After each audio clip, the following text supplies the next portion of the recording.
Bismillahirrahmanirrahim. Assalamualaikum warahmatullahi wabarakatuh.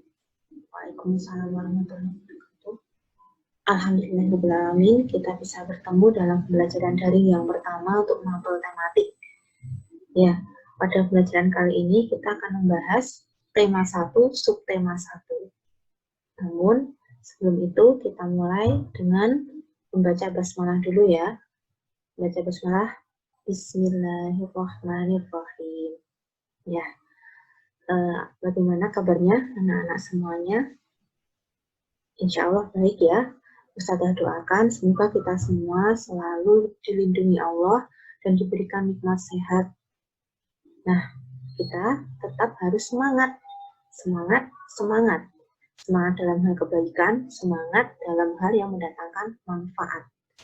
Dan tetap minta pertolongan kepada Allah, berdoa sama Allah, supaya pandemi ini segera dicabut, dan kita bisa bertemu dalam pembelajaran di kelas kita. Ya, kita mulai ya.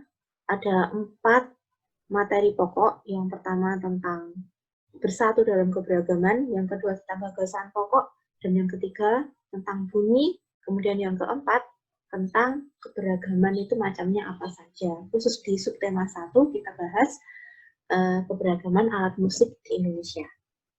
Baik, kita mulai. Materi yang pertama, bersatu dalam keberagaman. Ya, Allah menciptakan Indonesia itu secara geografis terdiri dari pulau-pulau yang terpisahkan oleh selat atau laut. Nah, karena itulah Indonesia memiliki beragam suku, beragam budaya, sehingga macam-macam keberagaman sekitar kita sangat mudah kita jumpai. Misalnya saja keberagaman makanan daerah, keberagaman alat musik, keberagaman rumah adat, dan segala macamnya. Nah, meskipun memiliki banyak keberagaman, kita harus berdampingan dengan baik. Persatuan tidak mementingkan kepentingan diri sendiri, atau golongan atau kelompoknya saja, melainkan mengutamakan kepentingan umum, kepentingan semuanya. Allah memerintahkan kita untuk bersatu dan tidak bercerai-berai sesuai Ali Imran 103, yang mana artinya, dan berpeganglah kamu semuanya kepada tali atau agama Allah dan jangan kamu bercerai-berai.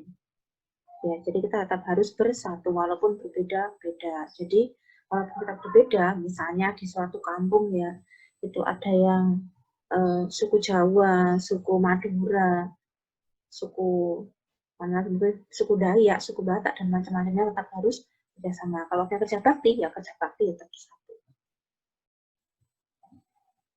Kemudian ke materi berikutnya tentang gagasan pokok.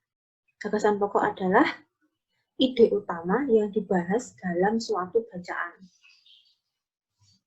Dapat berupa kalimat inti atau pokok paragraf. Jadi dari sebuah paragraf itu ada kalimat intinya, itulah gagasan pokoknya. Nanti kita bahas contohnya di bawah ya. Kita perlu tahu dulu ciri-ciri gagasan pokok seperti apa. Yang pertama, berupa satu kalimat yang lengkap dan berdiri sendiri. Satu kalimat yang lengkap. Kemudian yang kedua, dibentuk tanpa kata sambung. Tanpa kata sambung maupun kata transisi. Yang ketiga, mengandung topik permasalahan yang bisa dijabarkan lebih lanjut. Jadi, topik utamanya, kemudian bawahnya dijabarkan dari itu. Kemudian mempunyai makna kalimat yang jelas, meski tanpa dihubungkan dengan kalimat yang lain. Oke. Lanjut. Nah, kalau ada gagasan pokok, maka ada gagasan pendukung, yang mana penjabaran dari gagasan pokok tersebut. Contohnya ada di bacaan Pawai Budaya di buku teks halaman 1-2 ya. Silahkan bukunya dibuka.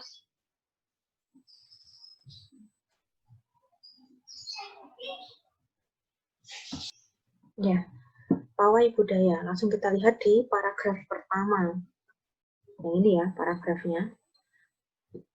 Kita baca.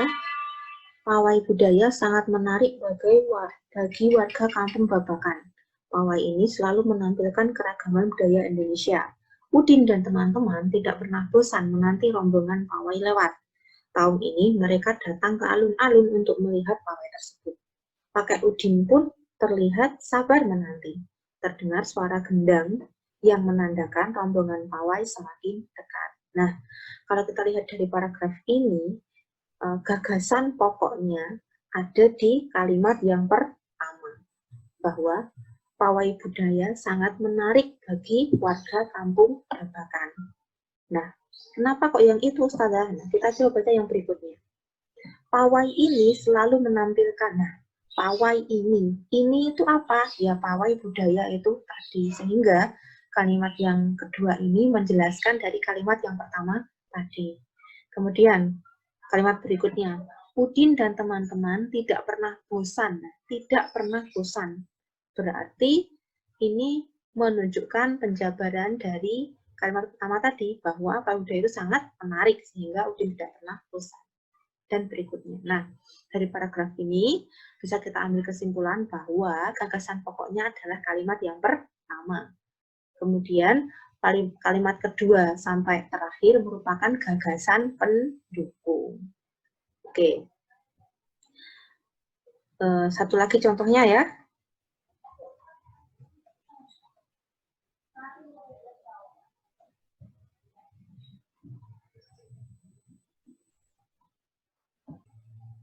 Ya, di paragraf yang kedua.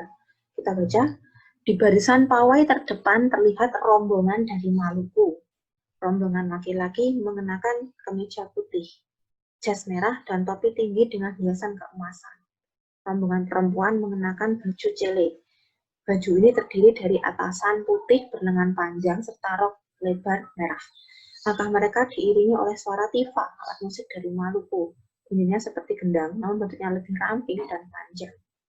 Budaya Maluku sangat unik dan menarik. Nah, paragraf kedua ini gagasan pokoknya juga ada di kalimat yang pertama, yaitu di barisan pawai terdepan terlihat rombongan dari Maluku. Buktinya apa? Di kalimat berikutnya menjelaskan kalau rombongan Maluku itu rombongan laki-lakinya mengenakan kemeja putih. Kemudian kalimat berikutnya lagi, rombongan perempuannya menggunakan baju cele. Nah, berarti itu menjelaskan bagaimana rombongan Maluku itu. Sehingga gagasan pokoknya adalah kalimat pertama ini, kemudian mulai kalimat kedua dan seterusnya merupakan gagasan pendukung. Ya, kemudian kita lanjutkan. Dari dua paragraf tadi, gagasan pokoknya memang terletak di awal paragraf atau di kalimat pertama. Namun, tidak selalu sebuah paragraf itu kalimat utamanya ada di awal paragraf. Nah, menurut letak gagasan pokoknya, paragraf bisa dibedakan menjadi 3, yaitu yang pertama paragraf deduktif. Deduktif artinya gagasan pokoknya atau kalimat utamanya ada di awal paragraf, di kalimat pertama itu. Nah, kemudian ada paragraf induktif, ini kebalikannya. Gagasan pokoknya ada di akhir dari paragraf itu. Kemudian ada juga paragraf campuran. Nah, kalau campuran ini gagasan pokoknya ada di depan, juga ada di belakang. Nah, biasanya itu setelah di depan ada gagasan pokok, di belakang sendiri ada seperti penegasan, ditekankan kembali gagasan pokoknya tadi. Itu untuk paragraf campuran. Kita lanjutkan ya ke materi berikutnya, yaitu bunyi.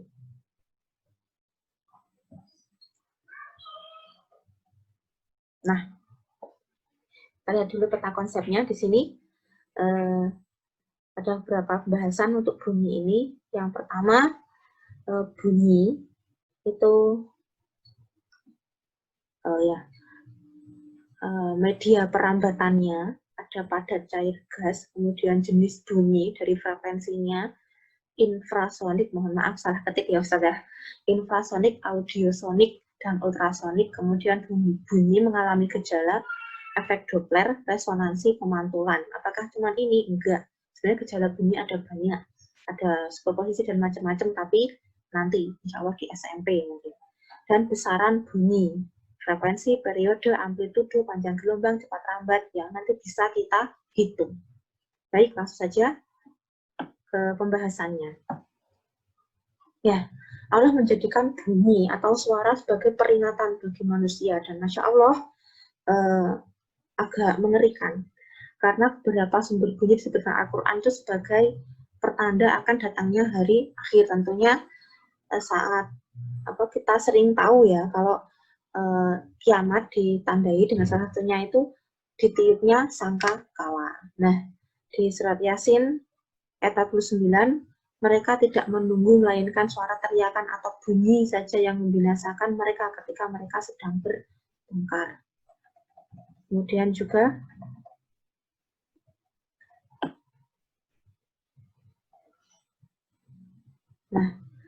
di An-Naba ayat 18, yauma yunfakhu fis-suri fatatuna afwaja, yaitu pada hari ketika sangkakala ditiup, lalu kamu datang berbondong-bondong. Masya Allah ya. Nah, berikutnya kita bahas pengertian bunyi. Bunyi merupakan hasil dari getaran suatu benda yang merambat dalam bentuk gelombang. Hasil getaran suatu benda. Jadi, benda yang bergetar itu menghasilkan bunyi. Nah, sumber bunyi berasal dari benda yang bergetar itu tadi. Contohnya apa saja sumber bunyi? Nah, kalau kita lihat tadi ya, di An-Naba tadi, contoh sumber bunyi adalah sangkakala yang ditiup, ya, trompet yang ditiup, beduk atau kentongan yang dipukul, gitar yang dipetik, meja yang dipukul, pokoknya menghasilkan bunyi, maka itu sumber bunyi. Lanjut ke pembahasan berikutnya, sifat bunyi. Sifat bunyi yang pertama termasuk gelombang longitudinal.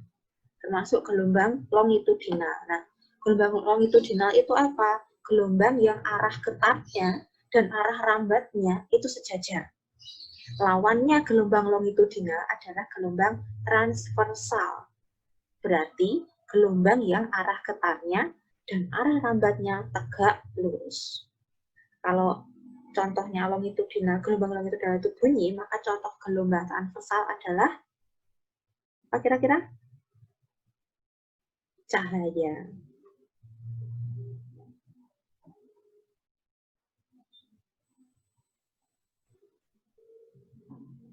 Kemudian, bunyi perambatannya membutuhkan medium. Perambatannya membutuhkan medium. Jadi, bunyi tidak bisa terdengar di ruang hampa yang tidak ada padat, tidak ada benda padat, benda cair, benda gas, nggak ada udara, nggak bisa kita dengarkan bunyi. Lalu bunyi dapat dipantulkan.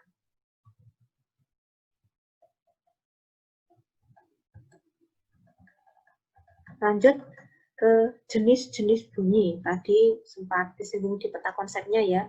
Jenis bunyi menurut frekuensinya. Frekuensi itu apa toh? Frekuensi adalah banyaknya getaran setiap detik. Banyaknya getaran setiap detik. Itu namanya frekuensi. Nah, menurut frekuensinya, bunyi dibedakan menjadi 3. Yang pertama adalah infrasonik. Infrasonik itu kurang dari 20 Hz. Hz itu satuannya frekuensi. Jadi, kurang dari 20 getaran di setiap detiknya. Itu infrasonik. Kita sebut dengan infrasonik. Nah, infrasonik ini tidak bisa kita dengar, melainkan yang diperdengarkan adalah anjing, gajah, kuda nil, jangkrik, kuda, keledai, kelawar, dan lain-lain. Kemudian yang kedua, audiosonik. Audiosonik antara 20 sampai 20 ribu. Saya ulangi, antara 20 sampai 20 ribu Hz. Dan ini dapat didengar oleh manusia. Jadi kita dengar bunyi-bunyian di sekitar kita itu termasuk audiosonik. Yang ketiga adalah bunyi ultrasonik, di mana frekuensinya lebih dari 20.000 Hz. Nah, ini sudah tidak dapat kita dengar lagi, melainkan didengar oleh kelawar, paus, lumba-lumba, dan lain-lain. Lanjut ke materi berikutnya, syarat terdengarnya bunyi. Supaya bunyi itu bisa terdengar, yang pertama harus ada sumber bunyinya dulu. Yang kedua ada media perambatan, entah benda padat, entah benda cair, entah benda gas. Serta harus ada pendengarnya. Kemudian ke media perambatan bunyi. Media perambatan bunyi tadi sudah jelaskan ya, ada padat, ada cair, ada gas. Yang mana kalau media perambatannya itu padat, maka bunyinya lebih keras, lebih terdengar jelas. Padat lebih jelas daripada cair, lebih jelas daripada udara.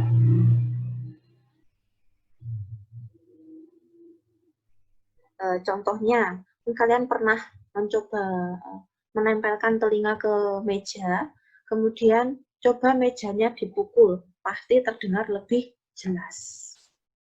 Karena meja benda padat. Kemudian tadi bunyi mengalami beberapa gejala. Gejala dari bunyi yang pertama efek Doppler. Efek Doppler itu apa? Ya, efek Doppler adalah peristiwa perubahan frekuensi atau panjang gelombang yang terjadi karena sumber bunyinya atau pendengarnya yang bergerak.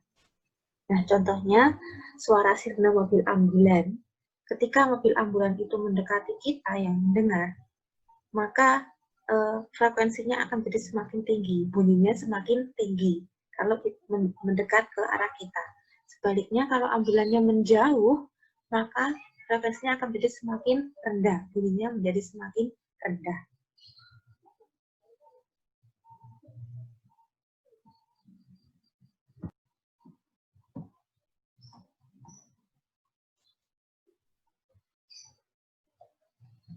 Kemudian gejala yang berikutnya resonansi, yaitu peristiwa ikut bergetarnya suatu benda karena ada benda lain yang bergetar. Nah, mungkin kalau pas 17-an ada karnaval, terus kemudian ada yang bawa sound itu ya, karena soundnya keras, kalian mungkin pernah perhatikan kalau kaca jendela kan juga bergetar. Jeduk, jeduk, der, der gitu. Jadi, itu contoh dari resonansi. Nah, resonansi sendiri ada yang menguntungkan, juga ada yang merugikan.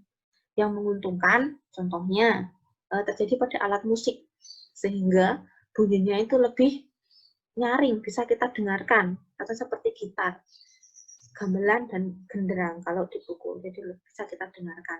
Tapi juga ada resonansi yang merugikan. Contohnya tadi suara yang keras tadi, suara deru pesawat terbang, itu bisa membuat kaca menjadi pecah. Kita lanjutkan ke besaran dan satuan.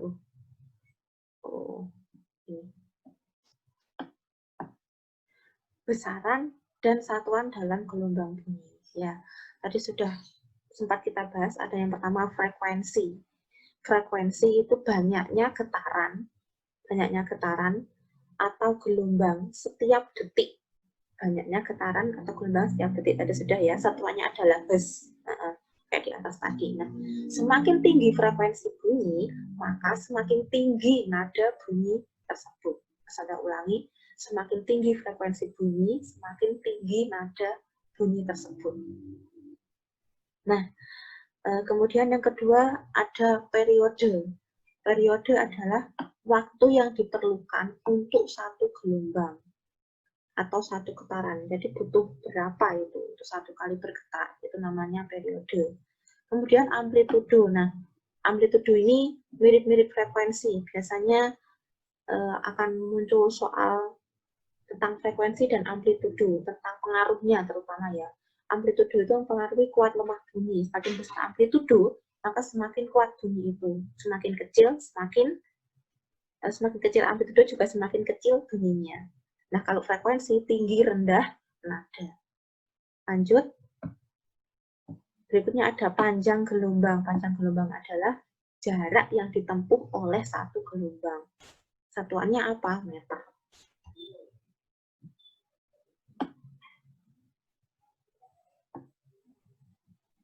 Ya, sebelum kita lanjutkan, kalau ada pertanyaan silakan bisa ditanyakan di grup ya. Nah, sekarang lanjutkan ke berikutnya, keberagamannya. Tadi kan ada 4 materi kan ya. Yang pertama ada bersatu dalam keberagaman, yang kedua ada gagasan pokok, yang ketiga ada bunyi, dan yang keempat ada macam keberagamannya.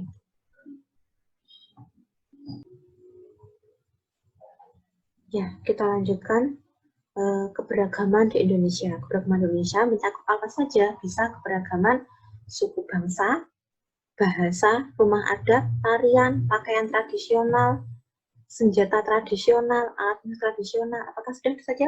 Tidak, masih ada lagi. Contohnya apa? Makanan tradisional. Juga permainan tradisional itu macam-macam. Mungkin kalau di Jawa kita mengenal ada yang namanya jamuran, jumpritan, dan macam-macam. Nah, mungkin di Kalimantan atau di Sumatera ada permainan jenis tapi namanya berbeda. Ya, fokus kita kali ini adalah keberagaman alat musik di Indonesia beserta cara memainkannya. Kita lihat ya. Ada beberapa. Yang pertama, suling atau seruling. Suling atau seruling, Jawa Barat. Asal daerah dari Jawa Barat, biasanya orang Sunda ya. Nah, cara memainkannya dan cara terjadinya bunyi adalah alat tersebut dimainkan dengan cara ditiup sehingga menimbulkan getaran pada seruling dan getaran tadi menghasilkan bunyi. Dimainkan dengan cara ditiup sehingga menimbulkan getaran pada seruling dan getaran tadi menghasilkan bunyi. Itu seruling, mewakili alat musik gitu. Jadi nanti misal ada soal, terus kok bukan seruling tapi terompet, ya sama berarti cara mainkannya, cara terjadinya bunyi itu sama. Kemudian tifa dan kendang, ini mewakili alat musik pukul. Tifa dulu ya. Tifa dari Maluku dan Papua. Tifa tadi seperti kendang tapi lebih ramping modelnya, lebih ringan, lebih kecil gitu. Nah, cara mainkannya atau cara terjadinya bunyi adalah alat ini dimainkan dengan cara dipukul. Bagian yang dipukul berbentuk membran. Membran itu selaput maksudnya. Ada kulitnya kan itu, yang terbuat dari kulit. Getaran dari membran akan menggetarkan udara yang ada di dalam tabung. Ya, itu untuk alat musik pukul. Nah, kemudian kendang dari Jawa Tengah, ini sama kayak tifa tadi. Apa namanya, membrannya tadi kan terbuat dari kulit, ketika dipukul maka udara dalam kendang itu akan ikut bergetar.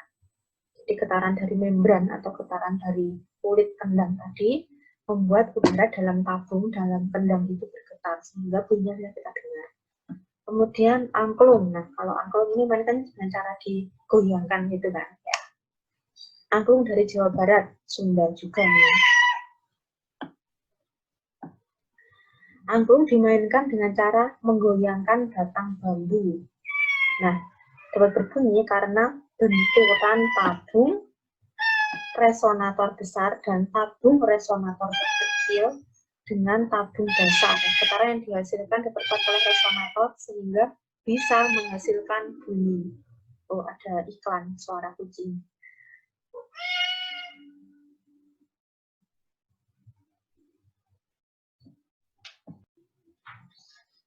Kemudian kecapi. Kecapi ini mirip kayak gitar ya, dengan cara dipetik. Dari Jawa Barat lagi.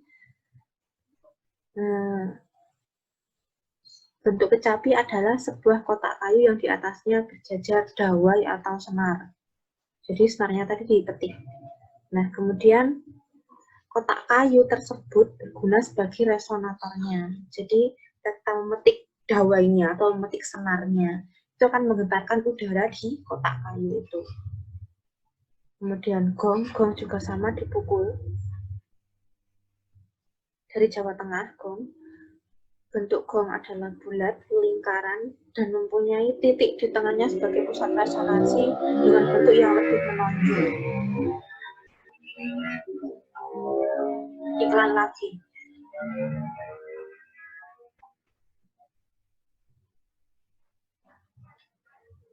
Ya, cukup dari Ustazah.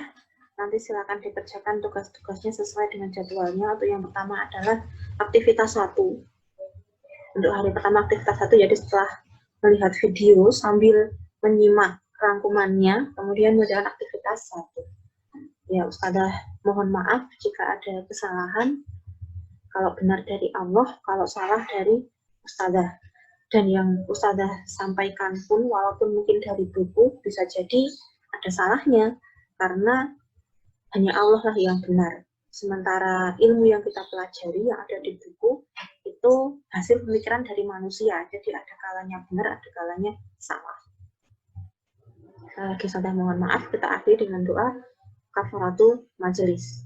Subhanakallahumma wa bihamdika asyhadu an la ilaha illa anta astaghfiruka wa atubu ilaik. Wassalamualaikum warahmatullahi wabarakatuh.